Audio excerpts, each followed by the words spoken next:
Hello students, now here we are going to study about the meristematic tissue. Okay, so generally you know about the tissue, that tissue is the group of the cells, but here you have to know that what are the mean of the meristematic tissues. So simply you can watch here that this is the group of actively dividing cells. Okay, actively dividing cells when form a group, so that group of actively dividing cells is called the meristematic tissue. So especially these all are the living cells. Okay, so these are very important as regarding to their growth. ये जितनी भी meristematic cells हैं, meristematic tissue हैं, these all are responsible for growth of the plant. जितनी भी plant में growth होती है, that growth is possible due to the these meristematic tissue. Okay, तो यहाँ meristematic word लगा हुआ ना, तो these are actively dividing cells. Clear? So you can see here the flow chart of the plant tissue. So simply the plant tissue are of different types.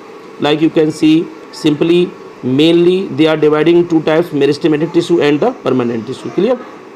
So meristematic, they are actively dividing cells, they continuously divide and responsible for growth of the plant. But permanent tissue are the group of the cells where tissue remain undivided. Okay, अगर tissue divided continuously लगातार होते रहते तो वो meristematic हो जाएंगे, और tissue में डिवीजन अगर रुक जाता है कुछ टाइम के लिए तो वो परमानेंट टिश्यू हो जाएंगे. ठीक है, so again you can study here, you can watch here. Permanent tissue again divided simple, complex. Simple again divided parenchyma, collenchyma, sclerenchyma. Clear? But we will study here specially about the meristematic tissue. So specially we are going to discuss about the apical meristem. Clear? So what happened in this apical meristem? So you must have to know the position of the apical meristem. It means to say कि meristematic division, meristematic tissue specially divided on their location.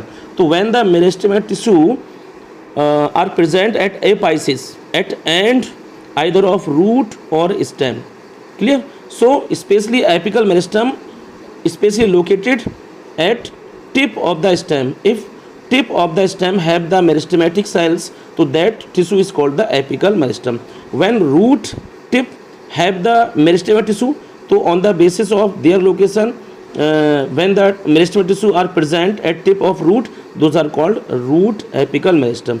अगर meristematic tissue stem के tip पर हैं, stem के सिरे पर हैं, and पर हैं, तो उसको हम एपिकल मेरिस्टम बोलेंगे.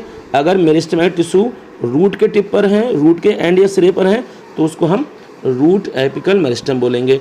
And now because of having these two tissue, the plants always grow in their length. plants की अगर height बढ़ती है, plants की अगर length बढ़ती है, तो that possible only because of having these two tissue. stem की height बढ़ेगी because of having apical meristem.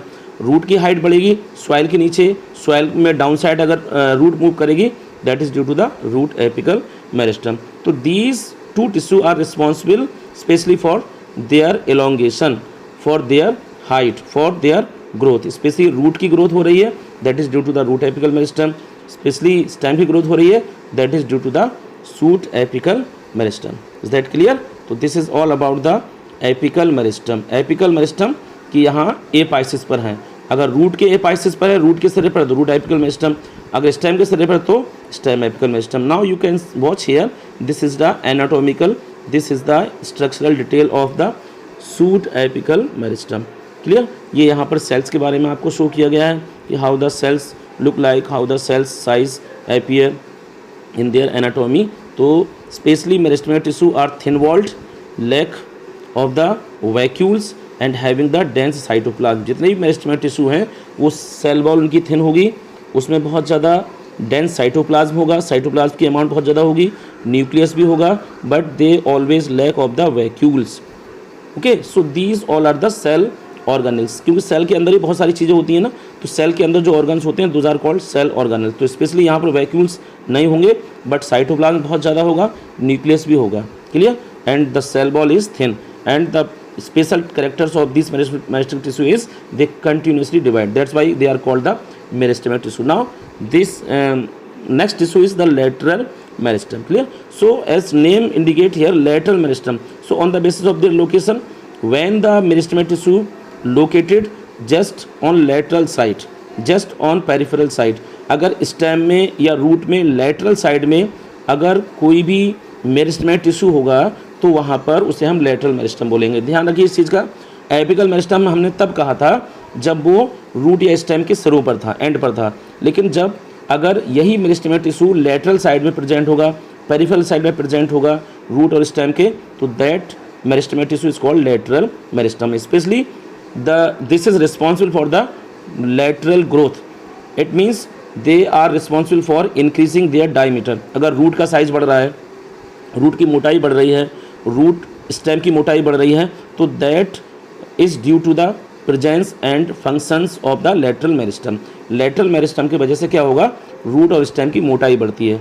जबकि जो एपिकल मेरिस्टम था उनकी वजह से प्लांट की हाइट बढ़ती थी, स्टेम बहुत ज़्यादा लंबे हो जाते थे, रूट की हाइट बढ़ जाती थी। लेकिन यहाँ पर लेटरल मेरिस्टम होने की वजह से द विड्थ और the diameter of stem and root increases. Clear, is that clear? तो यहाँ पर रूट और स्टेम की लेटरल ग्रोथ बढ़ाने के लिए the meristem, those are responsible called lateral meristem. That's why on the position and the function they are termed as the lateral meristem. Is that clear?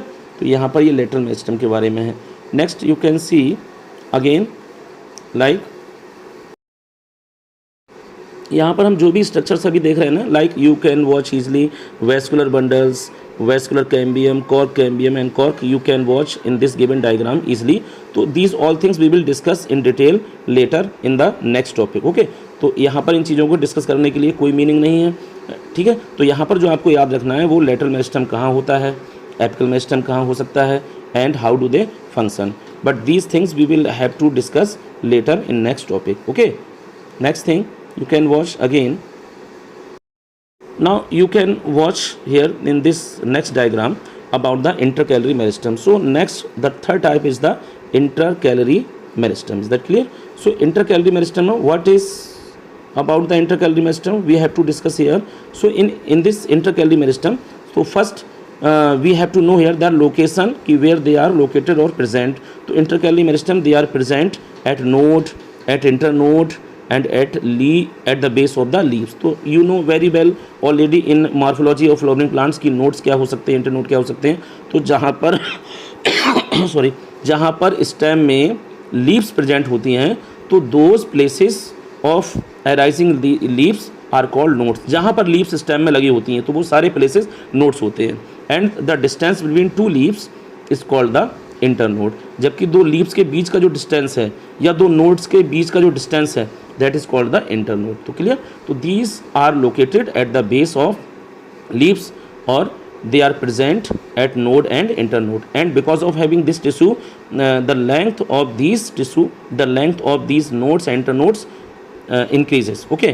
And sometime you can watch that कि जो grazing animals होते हैं कि grasses को खा सकते हैं, grasses को लगातार continuously grazing करते हैं, but after some time they can regenerate their growth. जितनी भी ग्रासेस होती हैं उन सब में ये प्रेजेंट होते हैं, स्पेशली इन मोनोकॉट प्लांट में या ग्रासेस में।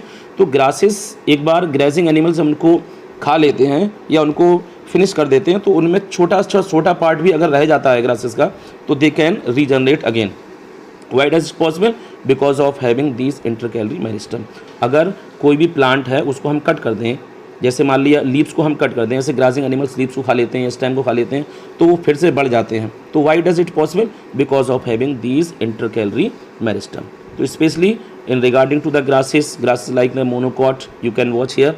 तो specially this is true in case of the monocot and grasses कि why they continuously regenerate even after grazing by the animals, so because of having these intercalary meristem. So you should have to remember these all three kinds of the tissue.